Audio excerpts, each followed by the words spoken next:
കേരളത്തിലുള്ളവരാണെങ്കിൽ ഇതൊന്ന് കേൾക്കുക, മറ്റുള്ളവരിലേക്ക് ഷെയർ ചെയ്ത് കൊടുക്കുക. പറ്റിയാൽ, നമ്മളെ കൊണ്ട് പറ്റിയാൽ ഒരു ജീവൻ നമ്മൾ രക്ഷിക്കാൻ പറ്റിയാൽ ഏറ്റവും നല്ല കാര്യമാണല്ലോ. അതുകൊണ്ടാണ് ഈ ഒരു വീഡിയോ ചെയ്യുന്നത്. നമുക്കറിയാം, കുറച്ച് ദിവസങ്ങളായിട്ട് കേരളത്തിലുള്ള ഒരു പ്രമുഖ രാഷ്ട്രീയ പാർട്ടിയും അതിന്റെ നേതാക്കന്മാരും അത്യാവശ്യം നല്ല പ്രതിസന്ധിയിലൂടെ കടന്നുപോയിക്കൊണ്ടിരിക്കുകയാണ്. എപ്പോഴൊക്കെ ഈ പാർട്ടി പ്രതിസന്ധിയിലായിട്ടുണ്ടോ അപ്പോഴൊക്കെ കേരളത്തിലെ രാഷ്ട്രീയ കൊലപാതകങ്ങളും ബോംബേറുകളും ഒക്കെ സംഭവിച്ചിട്ടുണ്ട്.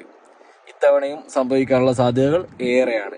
അതുകൊണ്ട് പ്രത്യേകിച്ച് ആ സ്വന്തം പാർട്ടിയിലുള്ള ഒരു രക്തസാക്ഷി ഉണ്ടാവുക എന്നുള്ളത് ഈ പാർട്ടിയെ സംബന്ധിച്ചിടത്തോളം ഇപ്പോൾ അത്യന്താപേക്ഷിതമാണ്.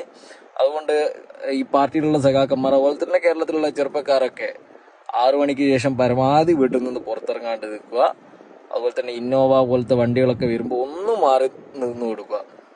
പേടിക്കേണ്ട ആവശ്യമില്ല. നമ്മൾ ഈ ഒരു പ്രതിസന്ധിയും നമ്മൾ അതിജീവിക്കുക തന്നെ ചെയ്യും. ഭയമല്ല വേണ്ടത്, ജാഗ്രതയാണ്.